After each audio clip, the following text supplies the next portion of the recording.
14 जनवरी 1949 मकर संक्रांति का दिन था। नर्मदा नदी के बोरास घाट पर मेला लगा था। पास में ही एक रैली हो रही थी जिसमें 25,000 से भी ज्यादा लोग शामिल हुए थे। इसी बीच 26 साल का युवक विशाल सिंह हाथों में तिरंगा लेकर स्टेज की तरफ बढ़ने लगा। वो जोर जोर से वंदे मातरम का नारा लगा रहा था। ये देख ड्यूटी पर तैनात थानेदार जाफर अली ने उसे रोकने की कोशिश की।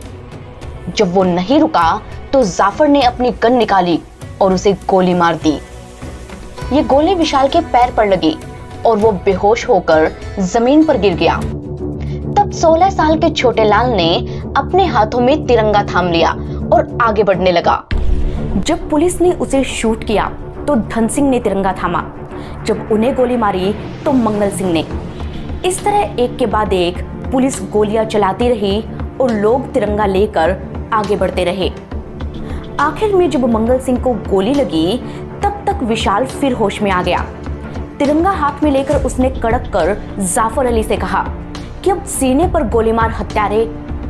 इस पर जाफर ने दनादन 2 गोलियां विशाल के सीने में मार दी। अब तिरंगा विशाल पर था और विशाल जमीन पर। इस तरह 4 नौजवान शहीद हो गए, लेकिन तिरंगे को जमीन पर नहीं गिरने दिया। इनका साहस और देशभक्ति देखकर 25,000 लोगों की वो भीड़ बिफर पड़ी। पुलिस को लोगों पर लाठीचार्ज करना पड़ा। जबरदस्त बखेड़ा खड़ा हुआ जिससे बोरास ही नहीं बल्कि पूरी रियासत और सियासत हिल गई।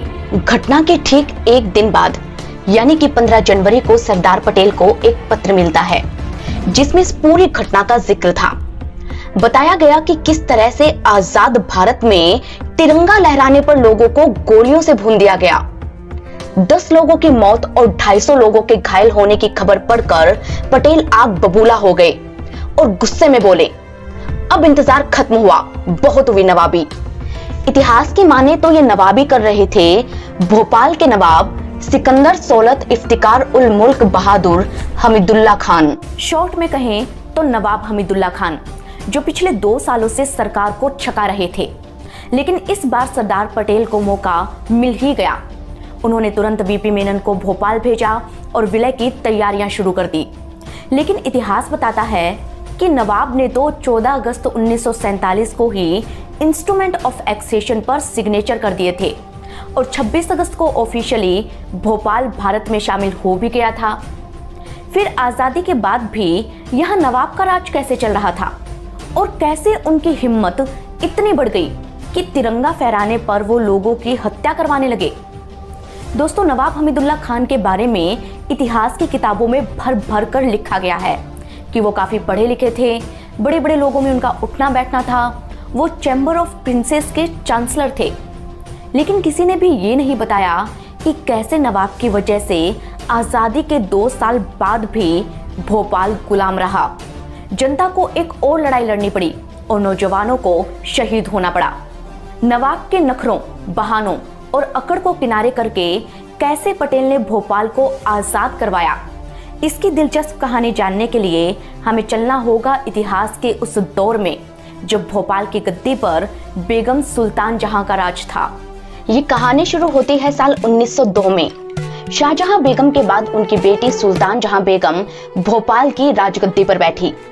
कहते हैं कि शाहजहां बेगम के दूसरे शौहर सिद्दीकी हसन खान ने उन्हें कट्टर इस्लामिक बना दिया था, जिसका असर बेगम सुल्तान जहां पर भी पड़ा और इसीलिए उन्होंने कुछ ऐसे फैसले लिए जो हिंदुओं के खिलाफ थे।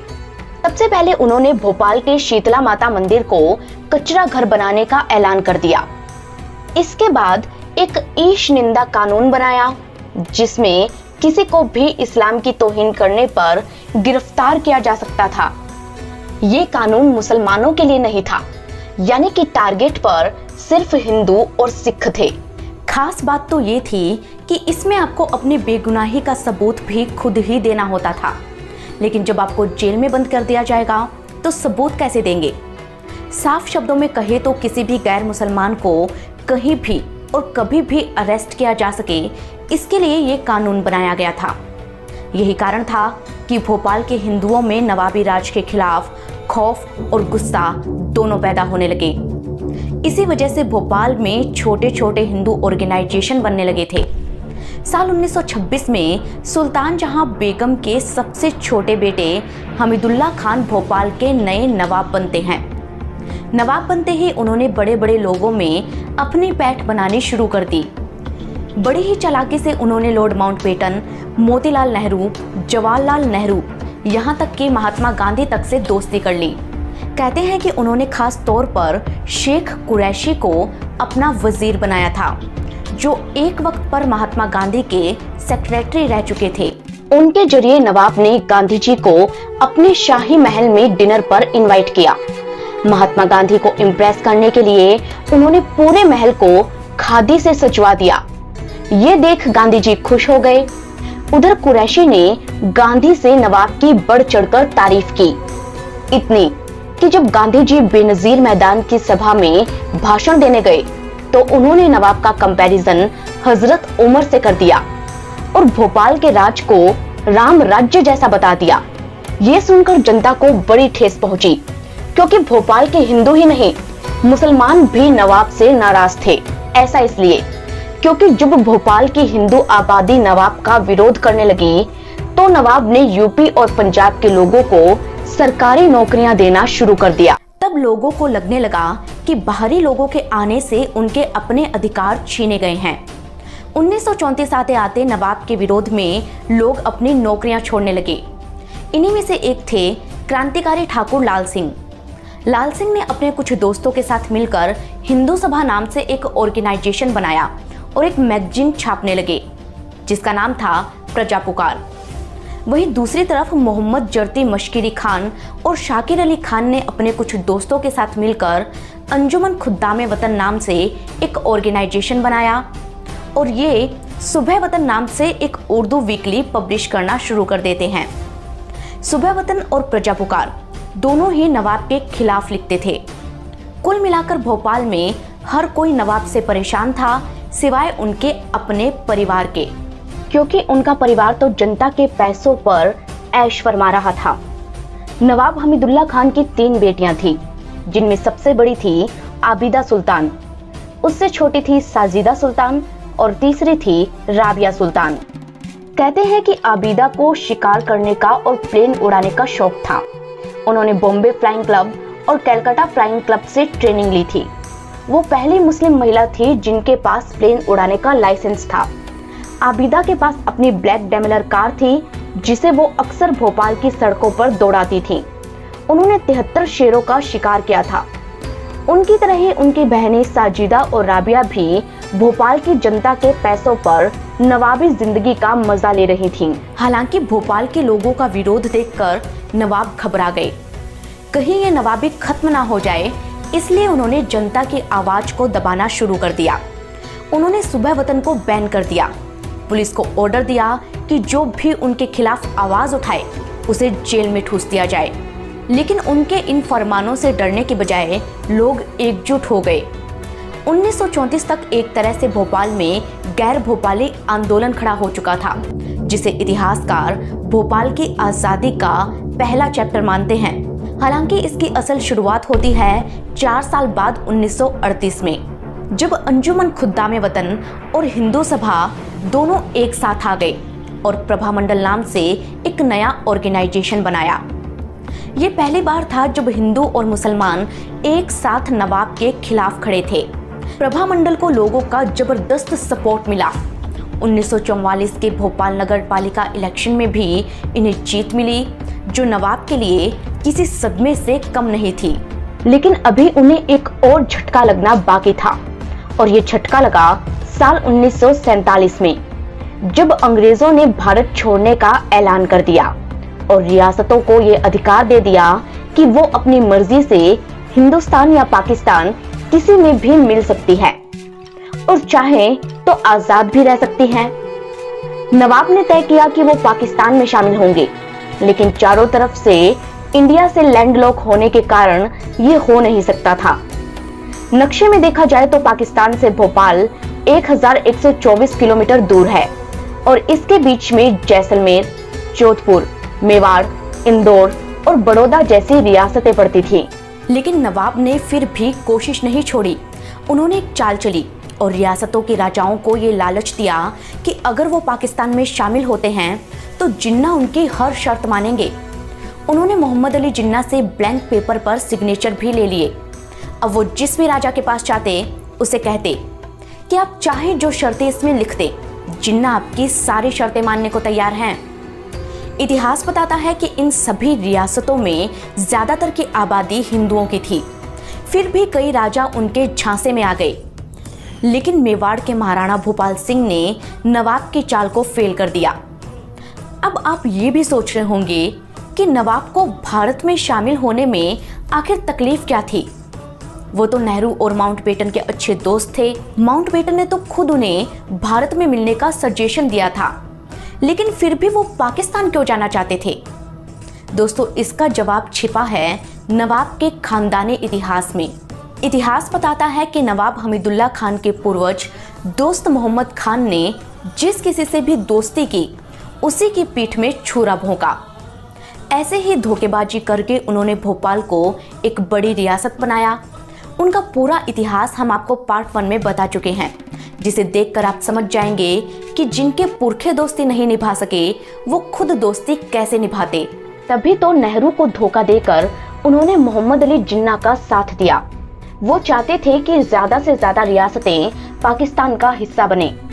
जब उनकी हर कोशिश नाकाम रही तो आखिरकार खुद नवाब को ही इंस्ट्रूमेंट ऑफ एक्सेशन पर सिग्नेचर करने पड़े। लेकिन बंटवारा होने से पहले ही उन्होंने पाकिस्तान में शिफ्ट होने की प्लानिंग शुरू कर दी थी। सबसे पहले उन्होंने कराची में बैंक ऑफ भोपाल की एक नई ब्रांच खोली और उसमें भोपाल का सारा पैसा ट्रांसफर कर दिया। इससे मेन बैंक ऑफ भोपाल दिवालिया हो गया। ये इतिहास का वो दौर था जब राजाओं का अपना मंत्रिमंडल यानी कि कैबिनेट होती थी। अब नवाब ने प्रभामंडल के कुछ लीडर्स को अपने कैबिनेट में मंत्री बना दिया ताकि लोगों का सपोर्ट उन्हें मिल सके। क्योंकि नवाब ने इंस्ट्रूमेंट ऑफ एक्सेशन पर सिग्नेचर कर दिए थे, इसीलिए लोगों को भी लगा कि 15 अगस्त को तो भोपाल भारत का हिस्सा बन ही जाएगा, तब उन्हें भी नवाब से छुटकारा मिल जाएगा। इसलिए लोग भी शांत हो गए। लेकिन आजादी मिलते ही नवाब ने अपना असली रंग दिखा दिया। उन्होंने ऐलान किया कि भोपाल का भारत से अलग अपना कॉन्स्टिट्यूशन और फ्लैग होगा। अब 15 अगस्त के बाद सरदार पटेल ने नवाब को एक लेटर लिखा, जिसमें उन्होंने भोपाल को पूरी तरह भारत का हिस्सा बनाने के लिए कहा था। लेकिन नवाब की मंशा तो ये थी कि उनकी नवाबी चलती रहे, इसलिए उन्होंने ये लेटर सबसे छिपा कर रखा। 10 दिन बाद जब भोपाल की कैबिनेट को इस बारे में पता चला तो प्रभामंडल के नेता नवाब से नाराज हो गए। बहुत बड़ा बखेड़ा खड़ा हो गया। लोगों को पता चल गया कि जिस आज़ादी का वो इतने सालों से इंतजार कर रहे हैं वो उन्हें कभी मिल ही नहीं पाएगी। इसलिए उन्होंने विद्रोह शुरू कर दिया। प्रभामंडल के लीडर्स रिजाइन करके नवाब के कैबिनेट से अलग हो गए और कुछ ही दिनों में पूरी की पूरी कैबिनेट ही खत्म हो गई। इसलिए नवाब ने एक नई चाल चली। उन्होंने प्रभामंडल के कई दूसरे लीडर्स को अंडर द टेबल काफी सारा पैसा और अच्छी पोस्ट ऑफर की, जिसके झांसे में आकर 4 लोग उनके कैबिनेट में मिनिस्टर बन गए। इनमें से पंडित चतुर नारायण मिश्रा को भोपाल के नवाब ने प्रधानमंत्री बना दिया। उस दौर में भोपाल में एक न्यूज़पेपर छपता था, नाम था नई राह।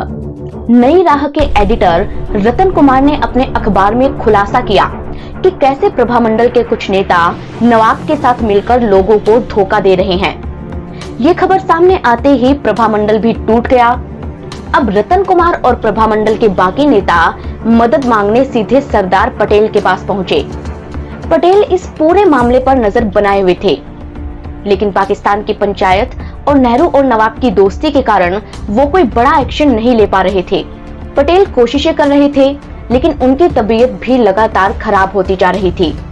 इसलिए उनकी बेटी मणिबेन ने रतन कुमार से कहा कि वे आपके लिए कितनी कोशिश कर रहे हैं, कुछ तो आप भी कीजिए। मणिबेन ने इन क्रांतिकारियों को समझाया कि अब भोपाल की जनता को अपने लिए लड़ना होगा, तभी सरकार उनकी मदद कर सकती है। रतन कुमार और उनके साथियों को मणिबेन की बात समझते देर न लगी, क्योंकि इससे पहले जूनागढ़ के लोगों ने भी इसी तरह अपने हक की लड़ाई लड़ी थी। वहां के नवाब ने तो ठीक 15 अगस्त को पाकिस्तान में जाने का ऐलान कर दिया। तब जूनागढ़ की जनता ने आरजी हुकूमत नाम से अपनी आर्मी बनाकर कैसे जूनागढ़ को भारत में मिलाया, ये सबने देखा। अगर आप भी इसे देखना चाहते हैं तो कहानी का लिंक डिस्क्रिप्शन में मिल जाएगा। खैर, मणिबेन की बात मानकर ये सारे लीडर्स भोपाल पहुंचते हैं और जोर शोर से आंदोलन की तैयारी शुरू कर देते हैं। नौजवानों ने भी अपनी फौज बना ली। नवाब के खिलाफ जगह जगह सभाएं होने लगी। बदले में नवाब ने भी चप्पे चप्पे पर पुलिस तैनात कर दी। अब जब कभी कहीं भी रैली होती तो नवाब की पुलिस अचानक से लोगों पर हमला कर देती। इधर रतन कुमार अपने अखबार में नवाब के कारस्तानियों की खबरें लगातार छाप रहे थे, इसीलिए उनके अखबार को भी बैन कर दिया गया। तब नई राह को भोपाल की बजाय खंडवा में छापा जाने लगा। ट्रेन में भरकर ये सारा अखबार खंडवा से भोपाल भेजा जाता, लेकिन भोपाल स्टेशन आने से पहले ही क्रांतिकारी इन अखबारों को जंगल में फेंक देते ताकि ये नवाब की पुलिस के हाथ ना लग सके। जंगल के रास्ते इन्हें गांव-गांव तक पहुंचाया जाता, जिससे लोगों को नवाब की करतूतों की खबर मिलती रही। क्या गांव क्या शहर, हर कहीं क्रांति की आग फैल गई। लोगों ने अपने घरों से नवाबी झंडे उतार फेंके और तिरंगा लहराना शुरू कर दिया। 4 दिसंबर 1948 को यहाँ के बरेली शहर में एक रैली हुई। तब पहली बार खुलेआम भोपाल की आजादी के नारे लगे। इससे गुस्साए नवाब हमीदुल्लाह खान ने आंदोलन के सभी नेताओं को गिरफ्तार करने का फरमान जारी कर दिया। एक एक नेता को पुलिस घरों से घसीट कर ले गई और जेल में ठूस दिया। नवाब की इस हरकत ने आंदोलन की आग को और भड़का दिया। अब आर पार की लड़ाई शुरू हो चुकी थी। भोपाल का बच्चा बच्चा आंदोलनकारी बन गया। कहते हैं कि आंदोलनकारियों ने 6 जनवरी गुरुवार के दिन बरेली में ही एक सभा बुलाई। दोपहर 12 बजे तक करीब 5000 लोग इस सभा में पहुंच चुके थे। इनमें से ज्यादातर गांव से आए थे और उनके हाथों में अपनी अपनी लाठियां थी। भोपाल के डीआईजी गिरिजेश नारायण बिसरिया ने इन लोगों को दरवाजे पर ही रोक लिया। उन्होंने लोगों से कहा कि जिस चीज को अंदर जाना है वो लाठी बाहर ही छोड़कर जाए। लोगों ने उनकी बात मान ली। इस तरह बड़ी ही चालाकी से उन्होंने लाठी डंडे बाहर छुड़वा लिए। ठीक 2:45 बजे जब सभा शुरू होने वाली थी, तभी सर्किल इंस्पेक्टर ने अचानक सीटी बजानी शुरू कर दी। सीटी बजते ही पुलिस और नवाब की मिलिट्री ने लोगों पर हमला कर दिया। करीब 2 घंटे तक उन्होंने जनता की जमकर पिटाई की और शाम 6 बजे बरेली में कर्फ्यू लगा दिया।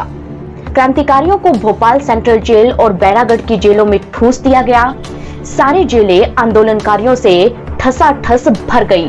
कहते हैं कि नवाब की पुलिस इतनी बेरहम हो चुकी थी कि उन्होंने किसी को नहीं बख्शा। बच्चे, बूढ़े, महिला, जवान, हर किसी को बुरी तरह पीटा गया। जो मरे उन्हें शमशान में रातों रात जला दिया गया और जो जिंदा बचे उन्हें जेलों में ठूस दिया गया। नवाब की इस हरकत से खफा भोपाल रियासत के नौजवानों ने अब यह तय किया कि 14 जनवरी को वो तिरंगा फहराकर भोपाल को नवाबी झंडे से आजाद करवा लेंगे। इसके लिए उन्होंने बोरास में एक सभा बुलाई, जिसमें 25,000 लोग शामिल हुए थे। इसमें ज्यादातर की उम्र 30 साल से कम की थी। ये जैसे ही तिरंगा फहराने की कोशिश करते, नवाब की पुलिस इन्हें गोली मार देती। एक के बाद एक विशाल सिंह समेत करीब 10 नौजवानों को पुलिस ने गोली मार दी और लोगों को इतना पीटा गया कि चारों तरफ खून ही खून हो गया। बरेली की आहूतियां, बलिदान स्थल वह बोरास, इनकी अमर दिव्य गाथा को भूल सकेगा क्या इतिहास। नई राह में निर्मल कुमार ने शहीदों को श्रद्धांजलि देते हुए जब यह खबर छापी तो लोग नवाब के खिलाफ नफरत से भर गए। उधर बालकृष्ण गुप्ता ने पटेल तक इस हत्याकांड की खबर पहुंचा दी, जिसके बाद पटेल ने तुरंत एक्शन लिया और वीपी मेनन को भोपाल भेजा। नवाब को पता था कि अगर वो नहीं माने तो पटेल सीधे आर्मी एक्शन लेंगे, इसीलिए उन्होंने उनसे लड़ने की बजाय सौदेबाजी शुरू कर दी।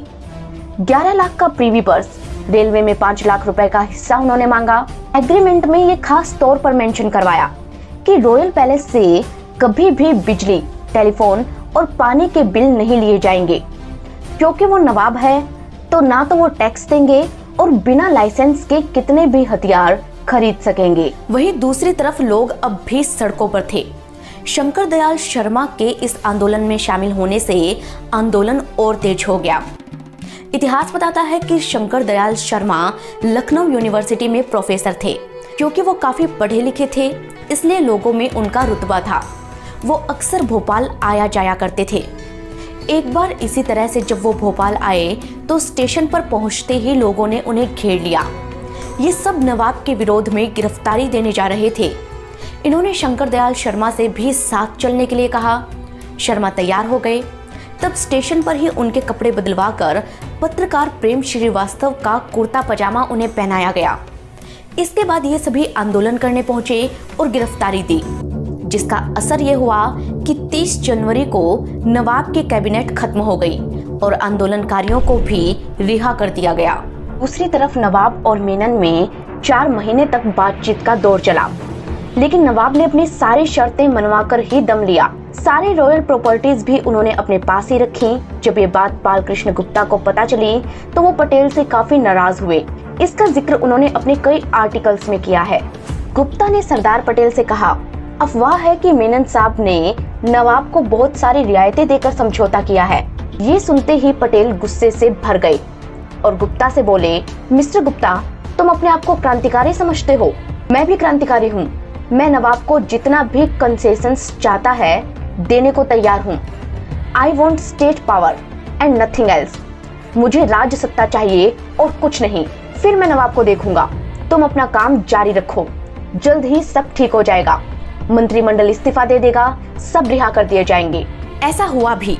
महीने भर में ही मंत्रिमंडल भंग हो गया और सारे कैदी रिहा कर दिए गए। लेकिन नवाब अब भी बहानेबाजी करने में लगे थे। उन्होंने बुखार का बहाना बनाया तो मेनन ने एग्रीमेंट के पेपर उनके बिस्तर तक पहुंचा दिए। आखिरकार नवाब को सिग्नेचर करने पड़े और फाइनली 1 जून 1949 को भोपाल हमेशा हमेशा के लिए भारत का हिस्सा बन गया। नवाब खुश इसलिए थे क्योंकि भारत सरकार ने उनकी सारी ख्वाहिशें जो मान ली थी, लेकिन साल भर बाद ही उनकी ये खुशी छिन गई क्योंकि उनकी सारी रियायतें एक झटके में ही खत्म कर दी गई। हाँ, प्रीवी पर्स उन्हें मिलता रहा, लेकिन बाकी राजाओं की तरह उन्हें देश की राजनीति में कोई खास तवज्जो नहीं मिली और जनता को तो उनसे कोई लगाव था ही नहीं। ऊपर से अब वो अपने परिवार में भी अलग थलग पड़ चुके थे क्योंकि 1945 में उन्होंने दूसरी शादी कर ली थी और अपनी पत्नी मैमुना सुल्तान को इतना नजरअंदाज किया कि उन्हें पति के होते हुए विडो कहा जाने लगा। इसकी वजह से उनकी बड़ी बेटी आबिदा और नवाब में ठन गई। आबिदा पाकिस्तान चली गई। हालांकि नवाब चाहते थे कि आबिदा यहाँ रहकर उनकी वारिस बने और वो खुद पाकिस्तान सेटल हो जाएं, क्योंकि जैसा कि हमने आपको बताया कि जिन्ना ने नवाब को ये सपने दिखाए थे कि उन्हें पाकिस्तान का अगला प्रधानमंत्री बनाया जाएगा। इस ख्वाब को सच करने के लिए नवाब ने एड़ी चोटी का जोर लगा दिया। वो पाकिस्तान गए भी थे प्रधानमंत्री बनने के लिए, लेकिन वहां के नेताओं ने उनका कैसा मजाक बनाया, इसकी कहानी काफी रोचक है। दोस्तों, ये कहानी हम आपको सुनाएंगे अगली रिपोर्ट में, लेकिन इसके लिए आपको हमें कमेंट करके बताना होगा। साथ ही ये भी बताना पड़ेगा कि आप हमें कहां से देख रहे हैं और अगली रिपोर्ट किस सब्जेक्ट पर देखना चाहते हैं। अपने सजेशन और फीडबैक आप हमें इस मेल एड्रेस पर मेल कर सकते हैं और इसी तरह की दिलचस्प स्टोरीज को शॉर्ट में सुनने के लिए हमें फेसबुक और इंस्टाग्राम पर फॉलो कर लें। हम मिलेंगे आपको अगली कहानी के साथ। तब तक के लिए धन्यवाद।